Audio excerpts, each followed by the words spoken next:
What's up, tankers? Space Bunny here with another episode of World of Tanks. And today we're going to talk about map Vineyards. And in particular, we're going to talk about position H4.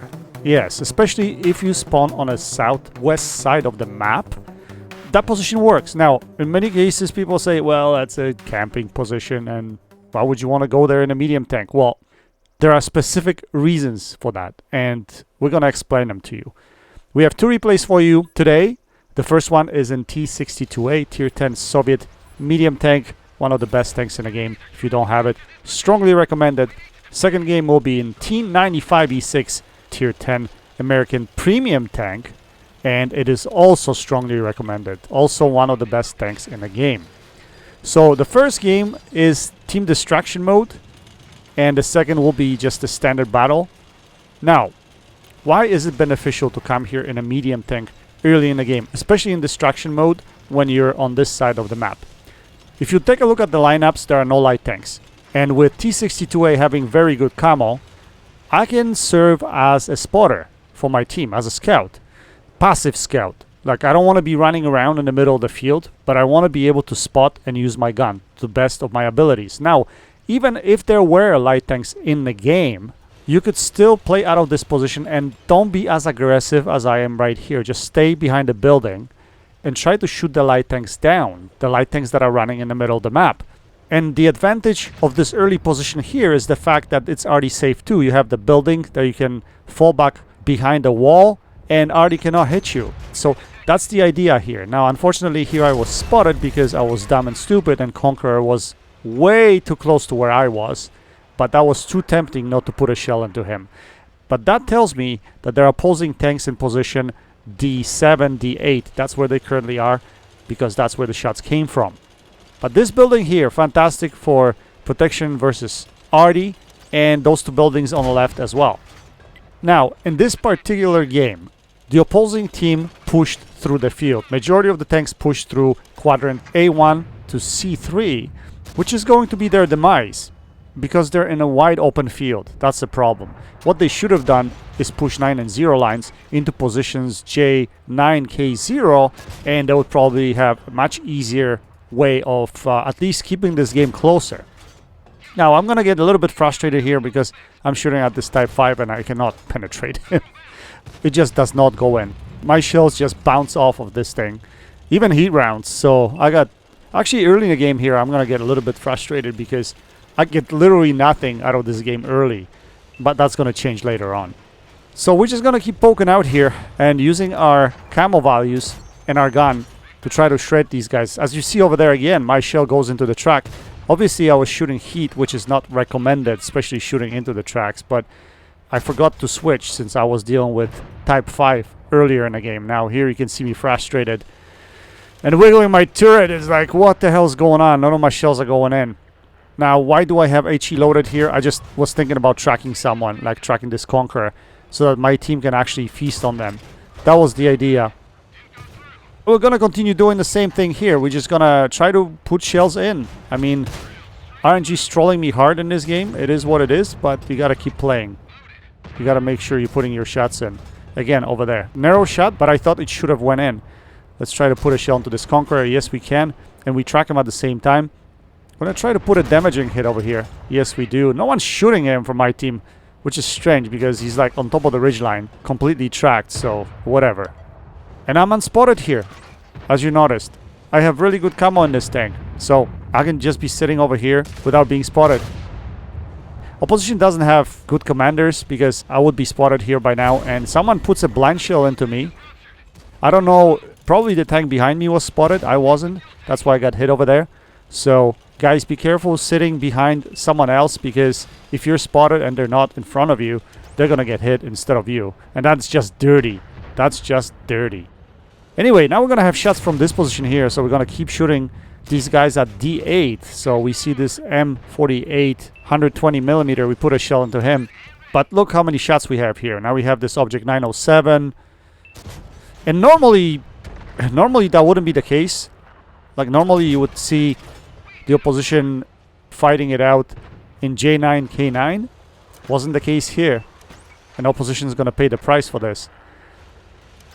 Now this 60 TP, this is going to be a hard shot for me. He's got quite a bit of armor.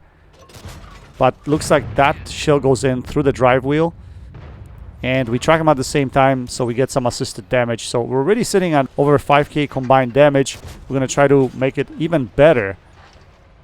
So we see this object 907. He gets taken out. And now that we're winning this game 9-6, we should be able to push this. I'm just checking out to see if anybody's going to get spotted. No one is, so now we're going to push in. And we're going to try to spot out the middle of the field. So that's what we're going to do here. Use ridge lines to our advantage. T-62A is very low tank, so if we stay low, we shouldn't get hit.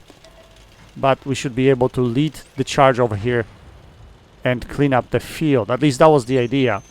Now I'm going to make one mistake in this game. Right now I'm going for damage, as you notice. I'm shooting damaging shots over here. But soon enough, I'm going to try to track this guy. And that was stupid, to be honest. Because my friendly is going to die. And I left this guy at 161 HP. And now I will have trouble hitting him and penetrating the shots. Turret shot over there doesn't work. Try to go hold down over here. But somehow he finds a shot into me, unfortunately, and damages me. Which is quite unfortunate because he leaves me with 338 HP. Which pretty much anything on the field right now can hit me and take me out of the game. So, I mean, I could have pushed in here, gotten my damage, and call it quits. But even end game, I like to play it cautious because you never know what's going to happen. If you have a couple of good players on the opposing team, and our team is full of dorks. It happened to me before that we threw the game because of a situation like this. So we're going to try to play cautious, especially since this Death Star is full health. I mean, I would love to be getting HP out of that guy right now. But last thing I want to do is get shut down. I just don't trust my teammates. So we're going to come up here.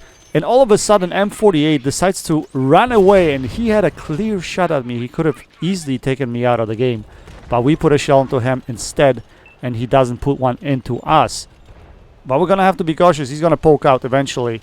So I was thinking here he's going to run off towards east side. But he decides to back up. And he gets slaughtered by our team. So that's pretty much it for this game. But again, it shows you how powerful this position is early in game. And then you can decide what to do later on.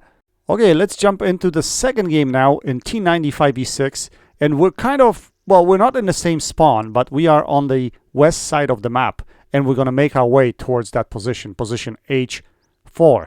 And this game is going to play a little bit differently because of the distribution of the teams and where they are. So in this situation, area J9, K9 will be heavily contested, but us sitting in the castle area will have shots around the entire perimeter, and that's the idea over here. So we're going to make our way over there, and we'll see what happens after. Now, you've seen me play this map before, and not always I come here. I sometimes go into position A5, try to work that position there, and also I like to work position K3, K4, around there as well, but it really depends on what I feel like doing. And this play here, going into the castle, usually is better if you have more arties on the opposing team. But here, you can see I caught these guys trying to climb position J9, and I can get early shots of damage here. Over here, the first shot, unfortunately, derped somehow, went to the left, and this gun can do this sometimes. Now we're going to try to put the shell into this VK. We put a shell into him. And now he disappears, but we're going to try to blind shoot him and we pop his head off. Oh my goodness, that was sweet. Doesn't happen to me very often, so we had to record a clip over here. Make sure we have it, just in case we want to share it. That was fantastic. I mean, too bad for him, but awesome for me. He must have been really, really angry about this, unfortunately. Sorry, but that's part of the game. It happened to me before as well. It happens to everyone. Anyway. That Draugen gets spotted. We try to put a blind shot into him, and we do again. We lead this shot well, and we put a shell into him. Fantastic. So we will be the only ones guarding this position here. And yeah, we're going to play a little bit passive because our teams are pushing the edges of the map. So we're just going to try to play the support tank role. That's exactly what we're going to do. I'm gonna look for shots. Now, using this tank as a sniper is maybe not the greatest idea because those standard shells are AP and they tend to derp a lot, especially to the left, I noticed while playing this tank. So it's probably better to play this tank a little bit closer, medium to closer range. Let's see if we can get a shot into this waffle. Unfortunately, our shell does not go in. But we're gonna wait for these guys to push. And as you can see, they're being very impatient. They're starting to push. So we're gonna try to put some shells into this object 780. Unfortunately, he gets struck, so I don't get any damaging hits into him. Now this E5, we managed to put a shell into him. Let's see if we can put one more. Can we? Come on. Oh, that shell hits something. I don't know. You can see my frustration there. I can't hit some of these shells, which is frustrating. And that's what separates good players from great players, guys. Hitting shots. Great players can hit those shots. Good players cannot. And if you want to be super uni with 4,000 win 8, that's exactly what you got to do. You got to be a good marksman. You got to be able to aim your shots, hit the weak spots, and take that damage that you have in front of you. So anyway, now we're going to make the push to the middle. I know there's a light tank still in play, but I have those ridge lines to drop low in case I have to if I get spotted. In the meantime, I want to help out these guys up north because it looks like there's a bunch of opposition tanks going through north side of the map. So last thing we want to do is get run over. So we're going to try to help our guys that are in the northwest side of the map, and we're going to try support them from here. And this is a good position right now because all these tanks are within my render range and I should have shots into them. But now that they pushed over, what we want to do is we want to progress with our team that's currently winning the south side, and we want to be able to clean up the east side of the map so that we can surround the opposition. We are mobile enough to do this, so we're going to try to put a shell into this Sheridan. We do on the move. Now let's aim this shot. Can we put another damaging shot into him? Yes, we can. And now we're going to progress, try to get rid of the arty. So that's exactly what we're going to do over here. Now we're going to be semi-central at all times so that once we clean up this area of the map, we can turn around and engage the opposition team that's currently up north. That's the idea here. You always have to be within vicinity of the fight so that you can get as much damage as you want if you're going for that type of thing. If you're just going for wins, I don't know, but still, when you deal damage, it is easier for your team to win. So regardless whether you're going for damage or whether you want to win the game, I think staying in close proximity to fight will be advantageous to you. So now we're going to use ridge lines and we're going to try to get up here and see if we can spot out the north side to see if there are any trailers. This M47's there, so we're going to try to put a shell into him. And now we're going to drop so that we don't get annihilated because Reds could be looking in this direction. Now we're just going to try to take M47 out. Taking guns out of the game is important if you're trying to win a game. Now, if I was going for damage, I would be going for that E50 that was crossing at the same time. But I was actually going for M47, trying to take him out of the game. Take the guns out of this battle. Now, unfortunately, I'm in a firing lane because I was spotted coming in by the Ragnarok. And this object 279 has easy shots at me here. But I lose my spot right here. And I should be able to take him down. Loaded HE shell, because I thought that would take him out of the game. Unfortunately, it doesn't. He guesstimates where I was, tries to shoot me down, but instead we were able to put a heat shell right through his front plate and we take him out of the game.